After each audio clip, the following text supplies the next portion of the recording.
The Bihar teachers history makers hashtag TBT मेरा mobile मेरी शिक्षा में। मैं डॉक्टर पूजा चौधरी पटना से सीटेट की तैयारी में आज सेल साइकिल के बारे में बताऊंगी।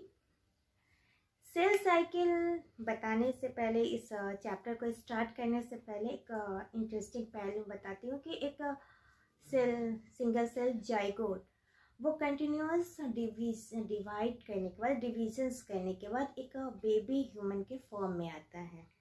हम ये भी जानते हैं कि हमारे जो ओल्ड सेल्स, जो सेल्स डेड हो जाते हैं या पुराने सेल्स होते हैं, उनकी जगह रिप्लेस होते हैं नए सेल से। ये सारा प्रोसेस होता है सेल डिवीजन के थ्रू से।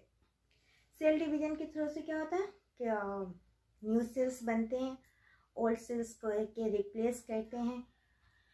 तो सेल डिवीजन का एक बहुत ही इम्पोर्टेंट टॉपिक है या बहुत ही ग्रैंड है, बट इस सेल डिवीजन को करने में एक छोटा सा खूबसूरत सा कोऑर्डिनेशन है। वो कोऑर्डिनेशन कहलाता है सेल साइकिल। सेल साइकिल वो इवेंट्स हैं जहाँ सेल के जीनोम का स्टेप बाय स्टेप डुप्लीकेशन होता है। सेल्स के अंदर जो कॉन्स्टिट्यूट है उनका सिंथेसाइज होता है, यानी कि सेल ग्रो करता है और फाइनली हमें 2 डॉटर सेल्स मिलते हैं।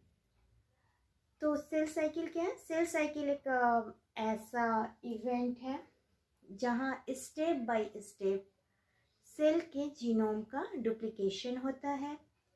सेल के अंदर जितने भी कंस्टिट्यूएंट हैं उनका सिंथेसाइज होता है, यानी कि सेल ग्रो करता है और फाइनली 2 डॉटर सेल्स हमें मिलते हैं। सेल डिवीजन को समझने के लिए हमने सेल साइकिल को और भी डिटेल्स में समझने के लिए, अपने कॉन्सेप्ट को क्लियर करने के लिए हमने यहाँ एक सर्कल बनाया है। इस सर्कल के थ्रू हम आपको सेल साइकिल की जो इम्पोर्टेंट फेज है उनके बारे में बताऊंगी। सेल साइकिल की जो इम्पोर्टेंट फेज है, फर्स्ट है इंटरफेज और सेकेंड है एम फेज या माइटोटिक फेज।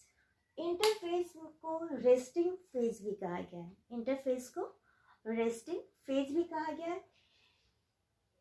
अब इसे रेस्टिंग फेज क्यों कहा गया? जनरली यहाँ सेल का रेस्ट कहते हैं। यहाँ प्रिपरेशन होता है सेल डिवीजन की। सेल डिवीजन के लिए प्रिपरेशन होता है। यहाँ सिंथेसाइज होते हैं मॉलिक्यूल्स के, प्रोटीन्स के, डीएनए का भी सिंथेसाइज होता है और इसमें डीएनए का डुप्लीकेशन भी होता है। तो इंटरफेज को रेस्टिंग फेज कहा गया। इंटरफेज में प्रिपरेशन चलता है, प्रिपेयर होते हैं सेल डिवीजन के लिए। यहाँ मॉलिक्यूल्स का सिंथेसाइज होते हैं और डीएनए का डुप्लीकेशन होते हैं। एम फेज या माइटोटिक फेज, यहाँ फाइनली रूप से सेल का डिवीजन होता है। इसमें सेल डिवीजन होते हैं, सेल डिवाइड होते हैं।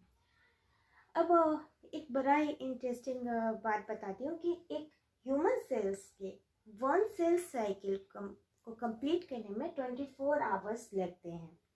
एक ह्यूमन सेल को एक सेल साइकिल कंप्लीट करने में 24 आवर्स लगते हैं, जिसमें सिर्फ 1 आवर्स क्या होता है? सेल डिवीजन होते हैं। 1 घंटा क्या होता है? सेल डिवीजन होता है। यानी कि 95% क्या होते हैं? इंटरफेस में बीतता है। 95% इंटरफेस में। जैसे कि हम किसी एग्ज़ाम की तैयारी में सालों भर पढ़ते हैं और एग्ज़ाम क्या होता है? बहुत कम समय के लिए आता है, कम ड्यूरेशन होता है। तो ठीक उसी तरह से प्रिपरेशन यहाँ बहुत होता है, लेकिन 1 घंटे में सिर्फ सेल डिवीजन होते हैं। इंटरफेज को 4 पार्ट में बांटा गया है। G1 gap phase, S synthesize phase, G2 gap phase और G0 फेज भी होते हैं। G1 फेज में क्या होता है? ये मेटाबॉलिकली काफ़ी एक्टिव होते हैं, यहाँ ग्रोथ काफ़ी होते हैं। तो इसलिए जनरली बहुत सारे बुक में G1 को फर्स्ट ग्रोथ फेज कहा गया। G1 क्या है? हमारा फर्स्ट ग्रोथ फेज।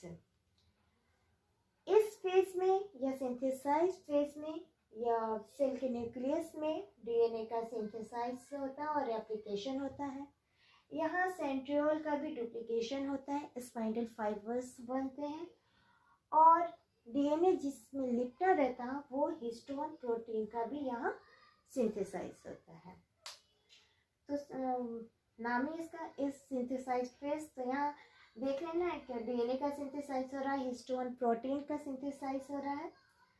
अब हम जीवन के बारे में जाने, इस सिंथेसाइज फेज के बारे में। अब हम G2 फेज में जाएंगे। तो यहाँ क्या होता है कि ये प्रिपेयर होता है माइटोसिस डिवीजन के लिए। यहाँ G2 फेज में क्या होता है, ये प्रिपेयर होता है माइटोसिस डिवीजन में भाग लेने के लिए।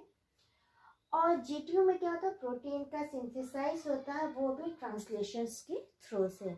यहाँ क्या होता है, प्रोटीन का सिंथेसाइज होता है ट्रांसलेशंस के थ्रू में, और यहाँ ग्रोथ भी काफ़ी होते हैं। अब एक ऐसा फेज आता है कि जहाँ वो इनएक्टिव मोड में रहता है, वो कहलाता है G1, G0 phase. G0 phase में क्या होता है कि ये जीवन से एग्जिस्ट हो जाता है, यानी कि यह सिंथेसाइज फेज में नहीं जाता है, ये इनएक्टिव मोड में रहते हैं।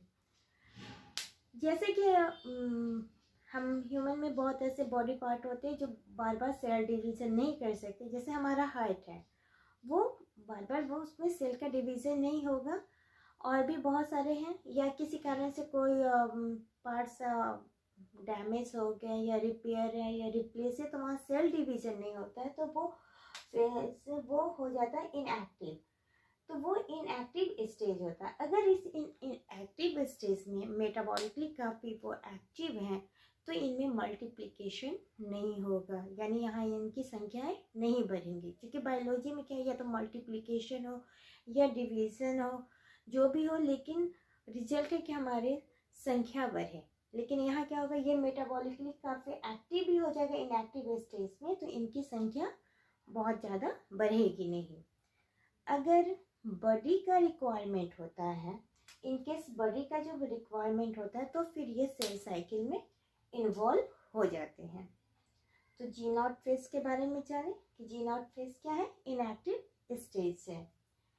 तो हम ये जान चुके हैं कि इंटरफेज क्या है।